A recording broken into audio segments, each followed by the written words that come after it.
saya Kang Ito hari ini sangat istimewa karena kalau episode sebelumnya saya ada mulai bikin ngobrol-ngobrol sama para penggiat mancing dalam berbagai hal. Kali ini saya kedatangan tamu khusus yang sangat istimewa. Beliau saya tahu sibuknya luar biasa. Saya sendiri jarang ketemu sama beliau. Kita temuin siapa orangnya ya. Ikutin saya terus, jangan kemana-mana. Saya nih, apa kabar Mas Roni? Alhamdulillah, sehat Kang Ito. Alhamdulillah. Terima kasih udah datang ke sini. Ini sangat istimewa. Sama-sama kita udah lama banget. Iya. Berapa tahun ya kemari ya? Iya, berapa Karena tahun. saking saya sibuk, Kang Ito sibuk. Yang itu pandemi juga ya? Betul. Oke, kita ketemu, saya main ke rumah, ke warungnya. Warung waktu itu Ya, terakhir. kita nggak ketemu lagi. Belum ketemu lagi. Ketemu Iya, kan kan? di Bambon. Oh iya, Bambon sempat ke terakhir. Bambon. Itu terakhir kita ketemu. Selebihnya kita komunikasi by phone aja paling kan. Kalau nggak di Facebook kita komunikasi paling kan. Rasain dulu kopi. Siap. Rasain Ini- dulu. Ini Biasa Kang Ito kalau saya kemarin nih selalu kopi tubruk khas. kan beliau tuh Om Roni itu jagoan kopi kan, sempat punya kafe, jadi macam-macam, jadi tak suruh cobain dulu. Ini katanya supaya Arabica kayak apa ini? Belum. Ini baru kopi Ya. tanpa gula, kopi sehat ala Kang Ito. Teman saya setiap kemari pasti begini nggak pernah enggak. Mas, maaf nih. Siap. Terima kasih sekali lagi udah Sama-sama, Kang Ito. datang, satu kehormatan juga buat senang buat saya. Nah kan ada banyak teman-teman di subscriber saya ini minta ngobrol dong sama orang-orang yang itu kayak Esen kemarin dia kan luar biasa tuh ratusan ribu Betul, viewernya tuh. saya lihat. Terus nggak lanjut lagi karena ya aduh ampun saya Sibuk. sih aduh ampun nah ini kebetulan Mas Roni ini 1 tahun terakhir kan sibuk gitu ya Mas bikin event Gelaran dan event, sebagainya. betul. Sebelum masuk ke situ perkembangan mancing pelampungan sendiri gimana sih? Iya. Kalau berdasarkan analisa saya, memang tren pelampungan ini di 2 tahun terakhir ini makin gila kan ya. Dimana Galatama lambat laun udah mulai kurang diminati, jadi teman-teman banyak beralih ke pelampungan dan galapung semi Galatama. Dan saya akui memang yang paling hebat pertumbuhan itu pertama pertumbuhan kolam. Jadi pertumbuhan kolam itu kalau kita bandingkan dengan sekian tahun yang lalu dengan tahun ini mungkin growth-nya itu luar biasa kalau ditambah angka persentasenya kan ya. Betul. Nah dari situlah kita sama-sama tahu bahwa dengan pertumbuhannya kolam, pertumbuhan komunitas juga makin edan, makin kesini teman-teman komunitas makin banyak, dan pertumbuhan dari produsen-produsen umpan yang sama ini kita pernah ngobrol, saya lupa berapa tahun yang lalu kita ngobrol di belakang, waktu itu kita masih garap tuna jempol ya, kita masih diskusi tuna jempol, kita diskusi berencana mau buat umpan jadi ya. Ternyata makin kemari luar biasa, teman-teman pada kreatif bikin umpan. Waktu itu kita 4 tahun lalu kalau nggak salah, saya ingat banget saya pulang kantor kemarin ngobrol di belakang sampai 3-4 jam sama Kang Ito itu bahas. Nah waktu itu belum sehebat sekarang. Nah dengan tumbuhnya bisnis di dunia mancing ini akhirnya menggeliat juga usaha-usaha yang lain-lainnya gitu. Nah dari situlah akhirnya kolam juga ikut tambah banyak gitu, semua orang berminat gitu kan. Kalau pendapat saya ya dengan adanya corona ini ya kita sih nggak berharap kayak gitu. Betul. Kita semakin kreatif Mas. Betul, harus. Orang itu bukan menciptakan orang-orang kreatif baru yang mungkin pertama karena keterpaksaan, kedua Iya, karena bisa melihat kan. peluang. Selama ini kan mereka mungkin yang kerja di kantor sibuk terus di kantor, tapi begitu WFH berpikir wah apa yang bisa lakukan. Iya. Terus keahlian saya apa digali kemudian muncul lah yang kayak begitu ya, itu udah alhamdulillah, jadi jiwa-jiwa pengusahanya muncul semua. Betul. Nah, kita bersyukur juga teman-teman yang lain juga mengikuti gitu. Nah, oke, berkenaan dengan itu Mas, pertumbuhan pemancing untuk kolam dan sebagainya. Saya lihat kan Mas Roni kan sering ngadain event. Iya. Itu biasanya seperti apa sih Mas? Ngadainnya maksudnya dari Mas itu apa? Saya lihat banyak banget kerjasama gimana? Betul. Ya, alhamdulillah memang based on apa yang pernah saya lakukan terutama di internal community saya dulu gitu kan. Dari situ saya coba mengelola sebuah event di mana dari event yang saya kelola sendiri untuk event community, misalkan dalam Milan komunitas saya, di situ saya coba memberikan sesuatu yang beda lah dari umumnya, mungkin regular kolam lomba gitu kan. Kita coba kemas dengan sebaik mungkin, serapi mungkin, terus kita coba pelajari maunya pemancing tuh yang seperti apa. Nah, dari apa yang pernah saya lakukan itu saya coba buat semacam summary untuk analisa perbaikan ke depan. Nah, disitulah akhirnya banyak teman-teman yang melirik bahwa di setiap event yang saya buat, menurut mereka ini bisa menghasilkan kepuasan dari sisi semua teman-teman yang terlibat. Nah, padahal di situ sebenarnya ada peran banyak orang juga, dari para sponsor yang ikut berpartisipasi, ada dari pemancingnya sendiri, support yang selalu nggak pernah, istilahnya nggak pernah menolak gitu kalau kita undang, terus dari kolam juga kerjasama dengan kolam yang cukup baik. Jadi memang hubungan dengan pihak luar pun itu salah satu alat ukur untuk kita bisa sampai berhasil gitu. Jadi tinggal bagaimana nanti kita membangun hubungan yang baik dengan para pemancing. Yang paling penting sih itu, bagaimana membangun hubungan baik dengan para pemancing, karena teman-teman kita ini kan satu sama lain karakternya beda-beda. Nah, disitulah kemampuan kita yang dituntut untuk kita bisa menilai dari masing-masing orang supaya mereka bisa nyaman dengan kita. Nah, itu yang saya berusaha belajar di situ dengan banyak bertemu teman-teman di dunia mancing ini yang memang karakternya tidak sama satu sama lain, backgroundnya juga masing-masing beda-beda, cara berpikirnya beda-beda, pengalamannya beda-beda. Akhirnya kita coba kolaborasi menjadi satu wadah buat saya untuk saya bisa bagaimana saya merangkul mereka semua untuk bisa masuk dalam kegiatan yang saya buat gitu. Oke, jadi dengan adanya pertumbuhan yang cukup tinggi, kemudian komunitas cukup tinggi, dari pengalaman Mas Roni waktu ngelola FSWC ya, iya betul. Mas Roni berkembang. Kan tentunya banyak ya Mas kendalanya, pasti kan ketemu orang yang dengan latar belakang kehidupan yang berbeda, terus cara pemikiran yang berbeda, terus gaya lifestyle yang berbeda gitu. Itu kan akan menjadi kendala utama dengan peserta. Tapi yang ingin saya tahu, bagaimana cara Mas Roni meng-approach kolam yang pertama? Maksudnya apakah atau sistem kerjasama ini gimana sih, seperti apa? Mungkin teman-teman di daerah, teman-teman yang lain bisa punya pengalaman kalau mau bikin event gimana bagusnya. Itu biasa cara nge-approach kolamnya gimana? Ya, biasanya sih memang tahap awal kita akan melakukan event, langkah pertama yang harus kita lakukan adalah menseleksi kolam. Karena kualitas kolam menurut saya itu mempengaruhi kepuasan teman-teman pada saat mereka partisipasi di event yang kita buat.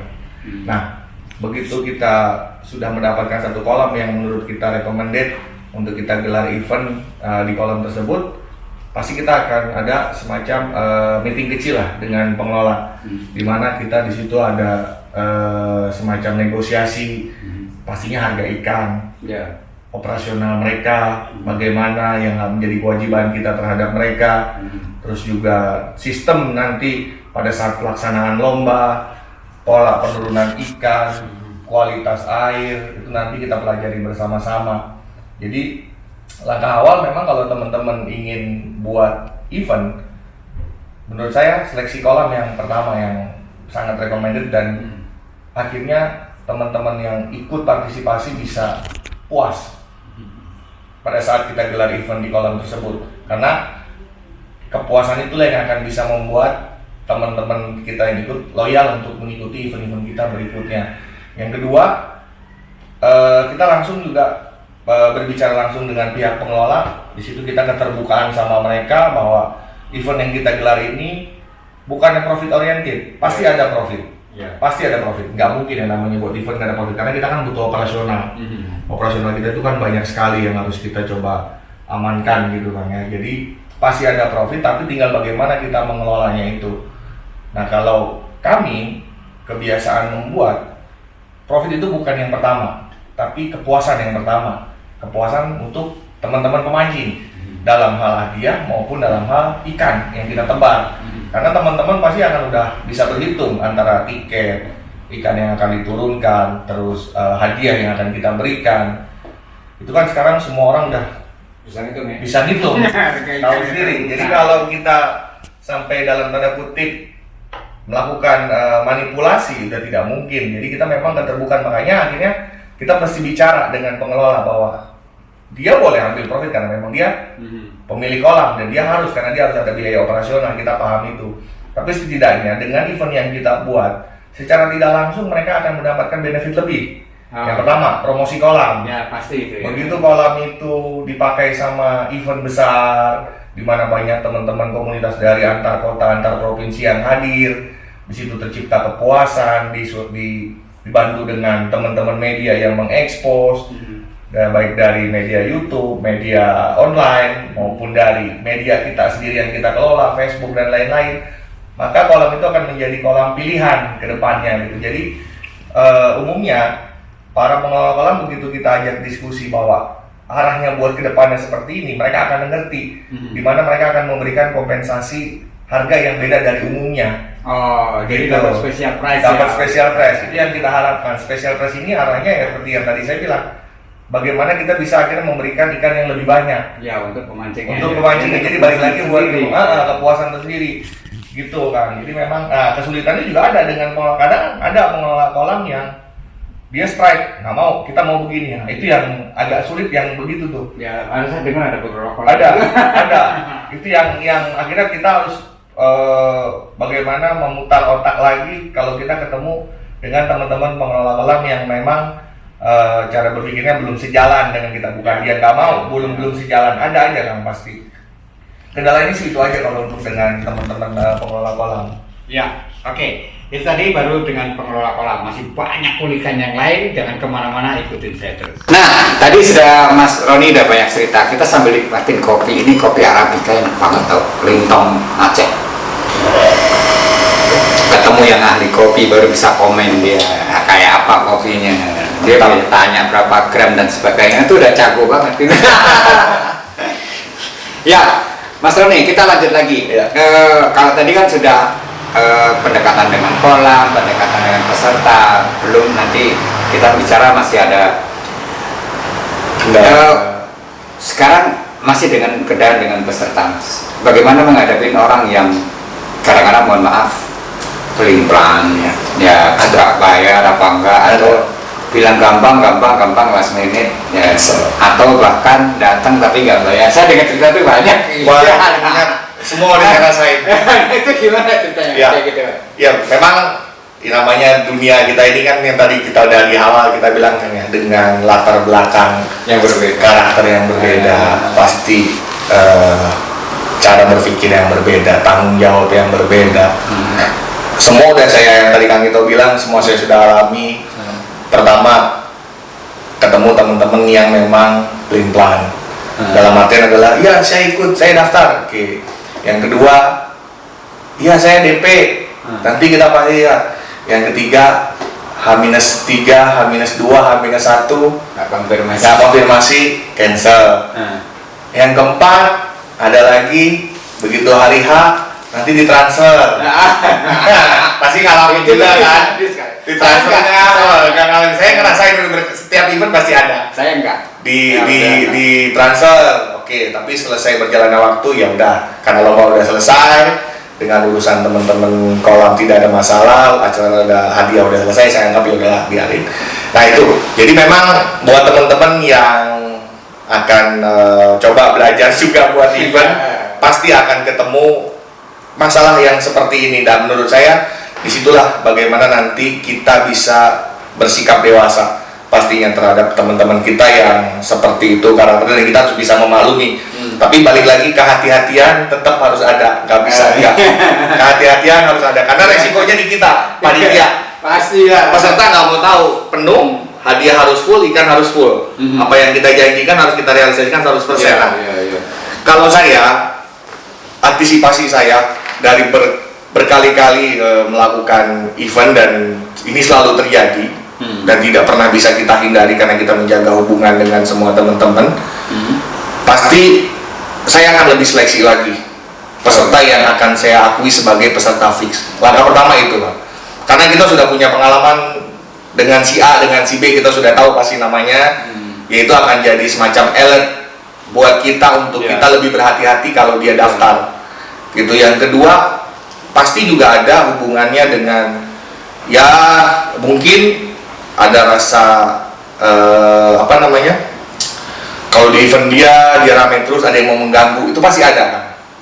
Itu pasti ada, dan saya mengalami pernah di satu event mendaftar tuh cukup banyak dan cancelnya barengan. Itu pernah saya. Dan itu udah jadi alert saya orang-orang itu. Nah yang ketiga tadi dia bilang akan DP dia sudah, ternyata sampai hari ini nggak ada konfirmasi. Gitu. Jadi memang balik lagi, kehati-hatian kita dalam menyeleksi peserta itu sangat tinggi. Tapi memang kalau kita nggak pernah punya pengalaman, kita nggak akan pernah belajar. Ya, pasti. Jadi justru dengan pengalaman-pengalaman itu akhirnya makin kesini itu kita harus makin hati-hati, dan kita harus makin baik dalam hal perekrutan peserta. Jujur aja sampai event terakhir kemarin pun saya masih kejadian. Oh ya? Iya. Itu bahkan yang sudah DP pun rela mengorbankan tidak hadir. Gitu. Jadi ya itulah namanya teman-teman gitu kan, kita memaklumi lah. Ada yang kita konfirmasi pasti ikut, kita minta DP, nggak DP ya udah kita percaya. Karena memang terus terang balik lagi latar belakang teman-teman ini kan ada yang di atas, ada yang di tengah, ada yang di bawah. Enggak, kalau sesuai maaf saya potong. Kalau sesuai dengan keadaan di atas, di tengah, di bawah sih nggak ada masalah, kita malu. Yang orang bawah gaya hidupnya di atas itu. Tapi karena ya itu memang repot kan. Cuma kadang gini, yang justru yang paling sulit itu dipegang orang yang di atas kan. Saya mengalami sendiri, yang orang yang di atas ini yang paling sulit kita pegang. Apalagi kita baru kenal ya. Kalau yang sudah kenal kita nggak akan nggak akan kita khawatir lah, karena kita udah tahu, karena kita udah kenal dekat kan. Jadi kita tahu ada skala pemain besar, skala pemain eksekutif gitu. Kita konfirmasi masih iya. Tapi begitu udah mendekati last minute, dia berubah di tempat lain gitu. Itu ada. Makanya lagi-lagi teman-teman harus bisa mampu mengenali sahabat-sahabat kita dan kehati-hatian kita. Bukan kita menolak mereka, tidak. Kasihan teman-teman kita yang lain yang mau ikut masalahnya kan. Ya, pasti. Itu. Jadi buat teman-teman yang memang serius ikut di event yang akan digelar sama teman-teman kita sendiri, ya supaya lebih bertanggung jawab lah terhadap apa yang sudah dia utarakan ke panitia. Karena di belakang itu masih banyak antrian yang mau ikut. Gara-gara ada ketidakpastian, akhirnya teman-teman kita yang di belakang ini yang tidak bisa partisipasi, akhirnya lapak kosong. Kan sayang yang seperti itu. Karena jujur aja, seperti yang tadi saya bilang, yang transfer bilang mau hari H mau transfer, nggak transfer sampai lomba selesai. Yang tiketnya kurang, ya maupun yang ekstranya kurang, macam-macam itu saya udah ngalamin semua. Tapi kalau selama lomba sudah selesai dan memang itu tidak ada masalah, ya udah biarin. Itu memang mungkin udah jalannya panitia gitu, atas resiko ini semua gitu. Yang penting teman-teman senang aja dulu gitu. Itu ngalami kan saya semua. Nggak pasti. Kendala-kendala itu ada, kita juga sudah tahu pasti. Nah, buat teman-teman hati-hati ya, karena kan kita bermaksud mau nyeneng-nyenengin orang, istilahnya mau senang-senang kumpul-kumpul, ternyata harus nombok dan sebagainya. Bahkan ada cerita mesti BPKB digadein bagiannya karena dia nggak tanggung jawab, nggak bayar dan sebagainya. Jangan sampai hal itu terjadi. Kenapa saya pengen ngobrol sama Mas Rintang itu, karena itu hal yang sangat signifikan. Betul. Sangat berisiko. Dan ada beberapa, mohon maaf, grup yang setelah habis event selalu ribut. Ada keuangan, masalah ini kurang, itu kurang dan sebagainya. Ya kalau grup sebenarnya intinya keterbukaannya. Betul, kalau grup menurut saya memang keterbukaan satu sama lain, terus saling memahami lah, karena masing-masing orang itu kan kalau dalam satu gelaran event ada job desk-nya yang tanggung jawabnya beda. Dan kita harus memahami antara tanggung jawab besar dengan tanggung jawab kecil. Nah kadang-kadang memang teman-teman merasa semua mau diberlakukan sama. Menurut saya itu tidak fair. Kalau orang yang bekerja memang lebih dalam satu kegiatan itu sangat wajar kalau dia memang harus mendapatkan lebih. Tapi memang keterbukaan itu perlu menurut saya. Itu yang sering jadi masalah. Oke, sekarang masalah kolam sudah, pendaftaran sudah, kendala penerima transfernya sudah. Nah ini masih ada 2 lagi yang perlu saya tanyakan, Mas Roni, biar bingung kayak apa. Ikutin saya terus, jangan kemana-mana ya.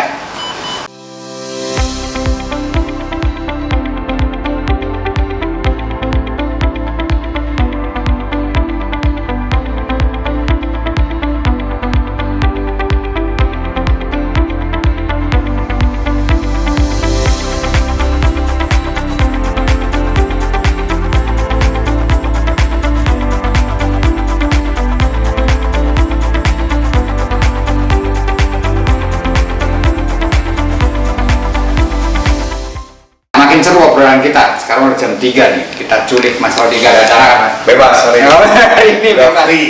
Berarti alhamdulillah banget kesempatan bisa ngobrol sama Mas Roni. Kalau tadi kita udah bahas tentang apa namanya, kolam pendaftaran, terus apa namanya, susahnya nagih dan sebagainya. Nah sekarang ini kita bicara duit kan, kalau lomba bicara duit. Gimana sih cara ngambil untungnya? Nggak mungkin untung sih, nggak mungkin. Banyak nggak bisa karena komunitas. Ya. Dan Mas Roni kan saya lihat beberapa bulan terakhir, saya lihat ada beberapa produk yang istilahnya hire Mas Roni untuk ngadain event. Iya, betul. Cara perhitungannya gimana dengan satu produk itu? Siapa tahu nanti Jempol juga hire Mas Roni. Siap. Mudah-mudahan di hire nih sama Kang Ito untuk bikin event ya. Dalam rangka Piala Jempol nanti. Ya, alhamdulillah memang di beberapa bulan terakhir ini teman-teman produsen umpan coba melibatkan saya, Kang, untuk mengelola event mereka sekaligus merekrut peserta. Jadi bukan cuma mengelola, tapi juga merekrut peserta dan juga membuat hitungan yang paling ideal untuk postingan supaya antusias dari teman-teman pemancing ikut di event produsen umpan atau produsen apapun itu dia daya tariknya lebih tinggi gitu. Nah, selama ini yang saya lakukan dengan teman-teman, jujur untuk mantok manajemen visi nggak ada. Nggak ada. Karena ya masih bicara ya, teman, pengen support, saling kerjasama, saling mengisi gitu kan. Selama ini mereka selalu memberikan aja ke saya reward lah istilahnya, belum ada patokan manajemen fee untuk teman-teman yang sebelum-sebelumnya saya lakukan. Ada beberapa kali, kecuali kemarin yang terakhir yang kami tahu sama-sama tahu ada event cukup besar yang saya buat dari salah satu produsen umpan dan esen ya, kita nggak usah sebut namanya. Jadi di situ saya baru mulai terapkan manajemen fee Kang Ito atas pengelolaan event yang saya kelola. Ya. Di situ saya coba membuat angka yang sangat fair. Yang paling pertama tetap kepuasan terhadap pemancing. Pemancing pasti kan. Itu yang saya suguhkan awal dari jumlah ikan dan hadiah. Yang kedua, semaksimal mungkin saya coba create event yang bisa memberikan meningkatkan brand awareness dari produk tersebut. Yang ketiga pasti juga tim saya juga harus saya pikirkan uang lelahnya dan lain-lain. Itu dari total uang masuk yang saya kelola itu angkanya tidak lebih dari 2%. 2%. Iya. Iya. Tidak lebih dari 2% yang kami pakai untuk uang lelah kami selama persiapan dari 3 bulan. Padahal broker aja nggak kerja apa-apa 2%. Ini kan ini kerja kita 3 bulan. Seingat saya mengelola dari Desember akhir. Dari Desember akhir sampai dengan Maret kemarin itu kita 3 bulan kerja. Saya secara total saya ambil manajemen fee untuk tim saya secara keseluruhan tidak lebih dari 2%. Oh iya kan, kebetulan kemarin agak fluktuatif banget ya ikannya. Betul. Itu sangat setengah mati itu ya. Betul. Betul. Dalam tanda kutip pasti dapdikduk tuh. Nah, itu saya ngerasain sekali dalam sejarah buat event tahun ini paling parah saya dapdikduknya. Nah. Dan sampai akhirnya kita melakukan pembatalan acara di tanggal yang sudah kita tentukan, di kolam yang sudah kita tentukan, karena demi kebaikan bersama. Jadi waktu itu sudah H-3, di mana saat itu kita sama-sama tahu harga ikan mendekati dari bandar sampai Jakarta sudah 40.000. Untuk event yang saya gelar saat itu budget ikan 25.000. Oh, Jadi selisih ada sekitar 15.000 per kilo. Yes, 15.000 per kilo dikali 1,7 ton. Pusing saya. Saya konsultasi dengan setiap sumber ikan yang datang dari Cirata, tetap ikan nggak bisa turun, memang harga tinggi. Saya coba arahkan ke pemilik event yang mempercayai ke saya untuk sama-sama kita berpikir memberikan yang terbaik buat pemancing. Di situ juga kita diskusi dengan pihak kolam untuk bisa mengerti atas kondisi ini. Daripada kekecewaan yang ada, maka kita putuskan demi kebaikan bersama kita cancel lomba itu sampai benar-benar menunggu harga ikan yang wajar lah. wajar. Turun sih belum ya? Turun Cuma sih nggak terlalu belum. signifikan. Belum terlalu signifikan. Tetap waktu itu kita coba anggarkan harga ikan di 32.000 sekilo.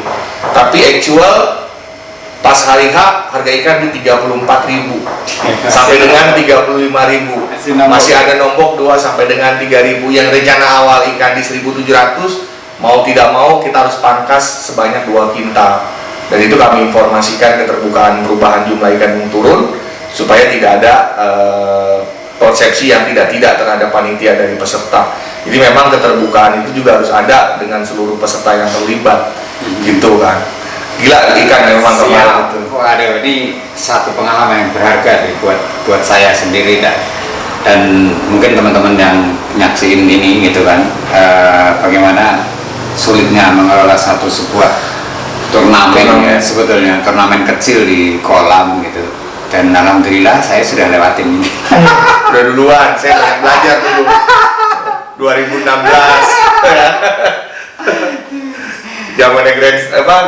Ada Grand Prix, ada One Night Strike, One Night Strike, apa banyak lah. Banyak. Karena waktu itu kita masih berpikir promosi offline ya kan. Kalau sekarang karena saya punya umur gitu kan, terus saya agak tarik diri untuk offline yang terlalu capek gitu. Oke, Mas Roni, sekali lagi terima kasih sudah hadir di, kalau kita bilang podcast bukan, kita ngobrol sharing. ngopsan. Saya sebenarnya tantangan saya cuma undang Mas Roni, tak suruh minum kopi saya doang. Nggak pernah lupa kalau dari kopi ini rasanya nggak pernah kecewa. Tahu banget bikin kopinya. Jadi Mentang-mentang tukang kopi, terus kopinya. Jadi teman-teman, Mas Roni ini kan dulu pernah punya kafe. Sampai sekarang kafe masih ada? Udah nggak ada? Masih ada, cuma lagi vakum dulu karena situasi pandemi, di mana karena coffee shop saya ada di lingkungan perkantoran. Dan perkantoran masih WFH, okupansi kapasitinya masih baru di angka 25%, dan di mana masih kelas OB dan cleaning service yang incas. Orang kantornya belum ada yang masuk, jadi saya masih tahan untuk buka dulu karena pernah paksa buka, yang terjadi barang BS banyak. Iya. Jadi rugi. Ya, begitulah.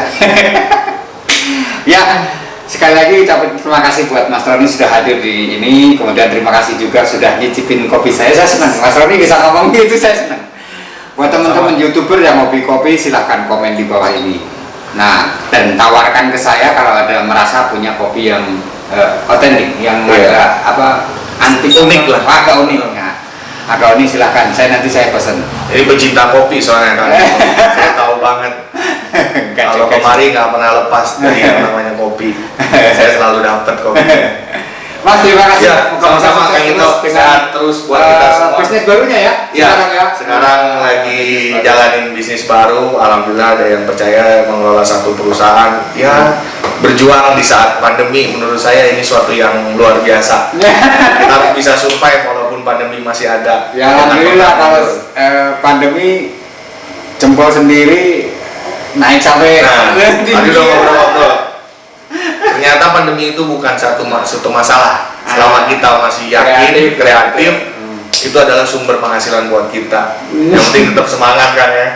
Jangan pernah berhenti kreatif, kuncinya di situ. Iya, betul. Terima kasih, jangan pernah merasa capek dan jangan pernah merasa lelah untuk Betul. berusaha. Betul. Insya Allah semua ada jalan. Betul. Dan rezeki udah diatur sama Allah. Itu dia. Tapi jangan salah, walaupun sudah diatur, kalau kita nggak bekerja, rezeki nggak datang. Nggak datang.